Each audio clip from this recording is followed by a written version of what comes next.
While bidding wars are happening, buyers seem to be back in the marketplace. Some agents are saying we are heading back to a bull run. What does this mean for you? Well, we're going to cover that and more in today's Canadian real estate market update. My name is Justin Conoco, owner of Prime Real Estate, with my incredibly smart wife and our amazing team of people who are boots on the ground. We love shooting these market updates because we give you the information that is happening today. The headlines you're reading in that data is typically 30 to 60 days old. So we love to tell you what's actually happening with buyer sentiment, seller sentiment, what investors are doing so you can make the most informed decisions. Today, we're going to cover the recent Bank of Canada interest rate hike. We're also going to talk about how many people are looking to actually renew their mortgages and what does that mean for the marketplace. I love giving snapshots and sharing data. And the last piece I'm going to do is dig into the actual statistics. I love to share those every single month so you can see what's happening exactly. And I'm not biased. I know you think I am because I'm a real estate agent. We transact regardless of if the market is up or down. We do residential, commercial investing. We're very well diversified here at Prime. So when we're giving you advice, it's not because I want to sell you anything. It's because I think there's a lot of noise out there and we are cutting through that. So if you want honest and trusted real estate advice, hit that subscription and that notification button. Jump in the comments and let me know what you want covered in these market updates as well. I do this for you. So I want to make sure I'm bringing you the information that you actually want, not just what you think a real estate agent wants to share with you. So first off, let's talk about the bidding wars, buyers re-entering the marketplace, and what the first couple of weeks of January was like. Yes, it definitely did pop off, and we were seeing properties that sat around in Q4 2022 all of a sudden selling. Now, why is that? I think a lack of inventory is definitely one reason. It seems like a lot of buyers have adjusted to higher lending costs. And people are realizing that if the Bank of Canada is slowing down their interest rate changes, that the opportunity to purchase for some people may be a window that disappears after 2023 and it starts getting feverish again. So first off, let's talk about the buyer sentiment. So we definitely saw a surge of activity in January. Everybody sees it. Everybody's talking about it. There was a property yesterday that had 29 offers on it. But I would tell you to be cautious. A lot of real estate agents are seeing that this is just signaling a return of the bull market. I don't necessarily think that's going to be the case. I think 2023, you may see a further decline of prices. But here's what I'm actually hearing as I'm talking to professionals in the industry. And these are people that are good at what they do, not just trying to get a deal done. These people are saying that a lot of the buyers that are qualifying for mortgages today or people purchasing have adjusted to the increased mortgage costs or are liquid. And they're looking at properties and sellers and agents that are maybe desperate to get a deal done and throwing offers on stuff that a year or two ago they would have paid a quarter or $500,000 more for. So there are opportunity purchases. We did a deal in Dorchester in December where we didn't have to do that. We were able to fight for our price. And I spoke about that in my last market update about how if you're a seller, you can fight for value, but you have to have the market insights, you have to have the marketing, and you have to understand the negotiation process. But if you're purchasing, you should be able to look for good opportunity buys and be able to enter the marketplace like you weren't able to pre-2022. Now let's talk about bidding wars. We've heard about a ton of bidding wars lately. People are underpricing property, playing games like they were pre-2022. Here's my word of advice. Do not get emotional when it comes to your purchasing decision. Offer on that property at a price and terms that make sense to you. And who cares if there's 29 or two other offers on that property? Take your emotions out of it. I would still present an offer if there was another offer on that property. If it checked all the boxes for me, I would just do it on my terms. I think people make a big mistake sometimes saying, I don't want to compete. You're getting emotional saying that as well, too. I have seen properties sell at a price that that person would have paid, but they never put the offer on paper, so they never even had the opportunity. So that's my thoughts on bidding wars. Let's talk Bank of Canada and the recent interest rate hike. So they raised it to 4.5. So it was a quarter point increase, which is what most of the pundits were saying and projecting. They also signaled a slowdown to future hikes. Does that mean that they're going to slow down, maybe raise it one more time in March? Potentially, but I would expect them after that to look at the inflationary rate. And what they're projecting is potentially if that inflationary rate goes down to 3.5 in June-ish, then no rate hikes happen. That means by the end of 2023, early 2024 is likely when the earliest is going to be that they start even thinking about cranking rates down. Now, a lot of mortgages out there are coming up for renewal. So what does that mean? Are people going to have to jump from like a 2% rate to a 6.25% rate? Yes. But a lot of those people that locked in 5 years ago still made a ton of money on their property. So you are going to see some people just cashing out and saying, you know what? I get I could have sold this property for 1.2 million in February. Even if I only get a million today, I'm still making 500K from what I bought it at 5 years before that. So those people are super smart because they don't want to deal with the higher lending costs on that resale. Now the purchaser gets to buy that property at $1 million and then ride that next wave, call it the next 3, 5, 10 years. And if you're looking further out, this is how you want to be thinking, because yes, you may pay a higher mortgage cost, but if it's a good opportunity and you truly believe in the real estate market, the location, the dynamics of this property, would you like to add a $250,000 or $500,000 to your balance sheet if you held this for long enough? Those are the questions that you want to be asking yourself. But I think it begins with making sure that you really understand your financial position. I do not think people who are strained right now should be looking at purchasing property. I think people should be tightening their belts, getting their economic house in order, and making sure that they really understand their financial health and situation. There was a lot of people making speculative investments with money that they didn't necessarily have, and we're seeing the repercussions of that right now. Now, talking about renewal rates, how many people are actually coming up for renewal? Only 10% of people are actually forecasted to come up for renewal on those terms. So it may be less than the marketplace. Jump in the comments and let me know if you thought it was more than 10% or if you think that that sounds a little bit accurate.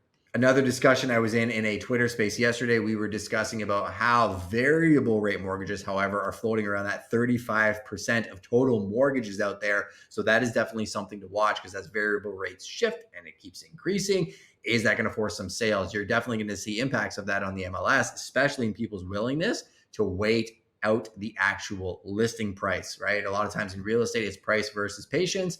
And in certain instances, if they have to sell super quickly, that's where you'll see big gaps and jumps in prices. Capital Economics just dropped an article talking about how they project inflationary rates in Canada to drop a lot quicker than people expect, potentially even being around that 3.5 mark by June. Why is that? Housing shelter costs, or the inflationary cost of shelter, at the end of 2022 was astronomically high. We saw the buyer sentiment killed with the interest rate hikes, but that hasn't really seen an impact in the inflationary rate yet, because it is a massive lagging indicator.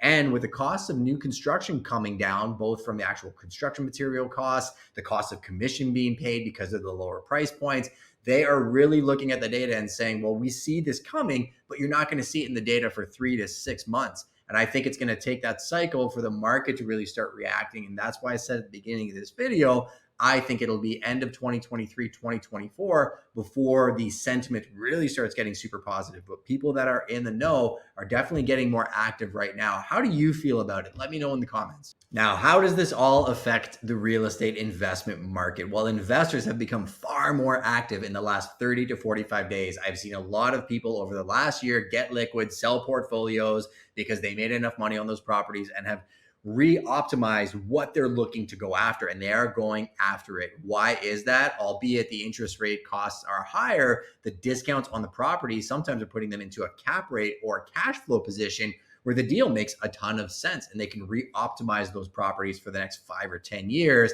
and they have a plan. Anybody that tells you there's no cash flowing investment properties is incorrect, or they are only looking at the GTA or the Vancouver markets, and they're forgetting that there's a whole world out there in Canada beyond those markets. We are in London, Ontario. We cover all of Southwestern Ontario. We're in places like St. Thomas, Grand Bend, Port Stanley. We do Strathroy, we do Sarnia. So it's fascinating to see the myriad and diversity of investors and the types of people that are entering and exiting the market. Obviously, connect with us if you want any of that information.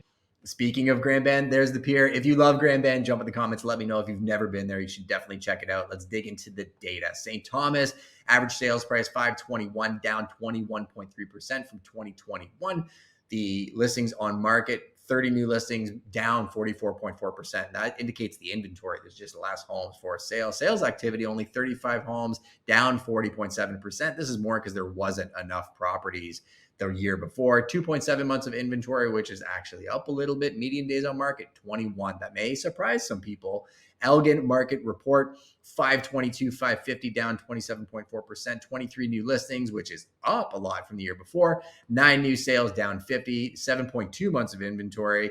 which is up about almost a full month, and then 34 days on market. Let's go to Sarnia Lambton. The average price actually went up 6.7%. Sarnia is definitely a market to watch. If you're interested, we actually have a video on Sarnia, full neighborhood tour. Go watch that on the channel. It's awesome. A bunch of new listings, but it's actually less listings than the year before. 74. Sales activity, 76, down 24% from the year before. 3.3 months of inventory and 32 days on market. And London, Ontario, 612,770, down 14%. 401 new listings, down 6.5. 299 was the sales number, down 40%. And the months of inventory is up about a half a month to 3.8, and 30 days on market is the median. That's up 7 days from the month before. If you've been on the channel before, you know I love to share the data from ITSO. Now, ITSO covers the entire kind of Southwest area. It doesn't include Treb or the Sarnia board, but it gives you a nice snapshot of what's happening in some primary and tertiary markets in our territory. And it kind of gives you a litmus test for some of the other markets. The average sales price now is $728,232, down from $832,573 in December 2021. The number of new listings follows the trend that you see every single year. This graph actually is very helpful to understand the trend cycle when it comes to new listing and activities. And we're at 3,692 for December 2022. And it was 3,589 December 2021. So kind of a nothing burger. Actual number of homes for sales trending downwards, 13,196. This is important to note from the inventory perspective, how many homes are actually listed. Total volume of sales happening, still declining. Keep in mind, if there's less homes for sale, there's going to be less sales. Average days on market still climbing. I was surprised actually November that it was 22 days on market. This feels a little bit better. Certain areas and certain products, we're seeing 45, 60 days on market. Could be 4 months depending on the product and the type. But I would say really you got to understand the macro, but be prepared to act in the micro for your property. Months of supply is actually down to 2.2. And that means if we stop selling homes today, how many days until we don't have any more homes for sale? That's one to pay attention to. Percentage of original price, that means they listed the home for X dollars and then maybe they reduced it a bunch of times, and what did it finally sell for? It's actually 94.6. But the percentage of list price from where they actually listed it to where it sold, 96.7. So if you're making crazy lowball offers and they're not getting accepted, say where they fall in that range. Maybe that's one of the reasons. Price per square foot, we're still at around 407. And the total dollar volume that traded on ITSO is $2.116 billion worth of real estate, which is actually still above April 2020. So let me know in the comments what you thought about this real estate market update. How does it actually make you feel? How do you think things are going to trend Q1, Q2, Q3, Q4 from an economic perspective and also from a real estate perspective? Would love to know what markets you're in. If you're looking to relocate to any other market, feel free to connect with us at the information in the description. Our team has people literally everywhere. We would love nothing more to connect you with our expert team and our prime partners across the globe. Yes, I said the globe. We are locally owned, but our global reach extends far beyond our territories and into the US. If you're looking to shop in New York City, I can connect you with Ryan Serhant himself, amidst some other incredible people across the globe. I definitely appreciate you taking the time. If you made it to the end of this video, give me a thumbs up and a subscribe and let me know. I will be very, very impressed. And more than anything, let me know what you want. We are looking to deliver the most concise value on this channel. We want to be the most trusted name in real estate. So any questions, any topics, they are not off limits, and I would love to serve you. Thanks again for watching this Canadian real estate market update, and I'll catch you on the next one.